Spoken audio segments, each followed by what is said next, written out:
A volta para Canaã. A permanência de Jacó e seus filhos em Siquém terminou em violência. A única filha da casa foi envergonhada, e 2 irmãos foram envolvidos em crime de assassinato em represália da ação ilegal de um jovem temerário. O que determinou esses resultados tão terríveis foi o ato da filha de Jacó. Ela saiu a ver as filhas da terra, ou seja, arriscou-se a camaradagem com os ímpios. Aquele que procura prazeres entre os que não temem a Deus estão a colocar-se no terreno de Satanás e a convidar suas tentações. Por causa dessa situação, o Senhor ordenou a Jacó que viajasse para o sul, a Betel. Antes de ir a esse lugar sagrado, ele decidiu que a sua casa deveria estar livre da contaminação e da idolatria. E ele deu essa ordem. Gênesis 35, 2 e 3. Deus fez com que um temor caísse sobre os habitantes da terra, de modo que não tentaram vingar o morticínio realizado em Siquém. Jacó e Esaú encontraram-se junto ao leito de morte de seu pai, depois de algum tempo. Jacó estava satisfeito com as bênçãos espirituais e deixou a Esaú a herança da riqueza de seu pai. Essa era a única herança que Esaú buscava ou apreciava. Eles não eram mais separados pela inveja ou ódio, mas apartaram-se. Essa separação estava de acordo com o propósito de Deus. Eles diferiam tão grandemente em relação à fé que era melhor que morassem separados. Não houve uma preferência arbitrária por parte de Deus para que Esaú ficasse excluído das bênçãos da salvação. João 3,36, aquele que crê no Filho tem a vida eterna. Mateus 7,21, entrará no reino dos céus aquele que faz a vontade de meu Pai. Apocalipse 22,14, felizes os que guardam seus mandamentos. Eleita é toda alma que opera em sua própria salvação com temor e tremor. Eleito é quem vigia, ora, examina as Escrituras e foge da tentação. Jacó aprendeu a lição de confiança no braço todo-poderoso. Ele curvava-se agora em humilde submissão à vontade de Deus, porque os elementos inferiores de seu caráter foram consumidos na fornalha de fogo. O ouro foi refinado e a fé de Abraão e Isaque apareceu agora purificada em Jacó. Mas o pecado de Jacó exerceu a influência para o mal. Seus filhos cresceram briguentos e a vida do pai ficou obscurecida pela ansiedade e a dor. Entretanto, um dos filhos tinha um caráter totalmente diferente. José.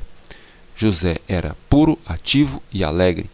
Dava também prova de ardor e firmeza moral. Escutava as instruções do pai e gostava de obedecer a Deus. E Jacó cometeu uma imprudência, mostrou sua preferência por José, provocando a inveja dos outros filhos. O rosto de José brilhava quando estava perante seus irmãos, e eles não puderam deixar de admirá-lo, porém odiavam a pureza que reprovava o pecado deles. É o mesmo espírito de Caim.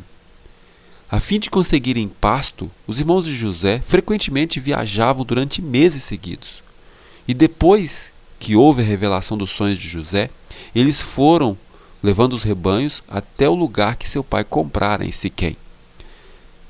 Passou-se algum tempo sem ver notícias e o pai ficou com medo, porque a crueldade que eles fizeram anteriormente naquela terra poderia levar consequências terríveis para eles.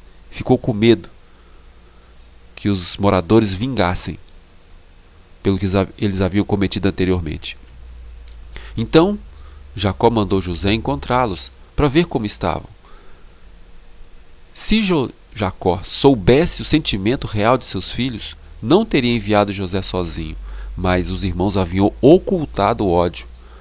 José viajou mais de 97 quilômetros, esquecendo o cansaço apenas com o pensamento de aliviar a ansiedade do pai e encontrar seus irmãos. Apesar de toda a maldade, ele ainda amava seus irmãos. Quando seus irmãos viram aproximar-se, eles não pensaram que ele estava cansado, que ele estava com fome. Nada disso abrandou o ódio que eles tinham por José. Eles teriam matado José se não fosse Rúben. Mas alguns não sentiam satisfação nessa perspectiva de vingança. Eles viram aproximar-se uma caravana de comerciantes e Judá propôs vender seus irmãos aos mercadores ismaelitas, em vez de o deixar morrer. Para José, tornar-se escravo era uma sorte ainda pior do que a morte. Ele apelou, aflito, para um e para outro de seus irmãos, mas em vão. Alguns foram movidos de dó, mas conservaram-se em silêncio. Achavam que haviam ido longe demais para desistirem. Mataram um cabrito, mergulharam a capa de José no sangue e levaram ao pai, dizendo que havia achado no campo e temiam que fosse de José. Em vão seus filhos e filhas tentaram consolá-lo. O tempo não parecia trazer-lhe alívio ao pesar. Ele dizia: com choro hei de descer o meu filho até a sepultura. Era seu desesperado clamor. Os moços, aterrorizados com o que tinham feito, e contudo temendo as reprovações do pai, ocultavam ainda em seu coração o conhecimento de seu crime, que mesmo para eles parecia muito grande.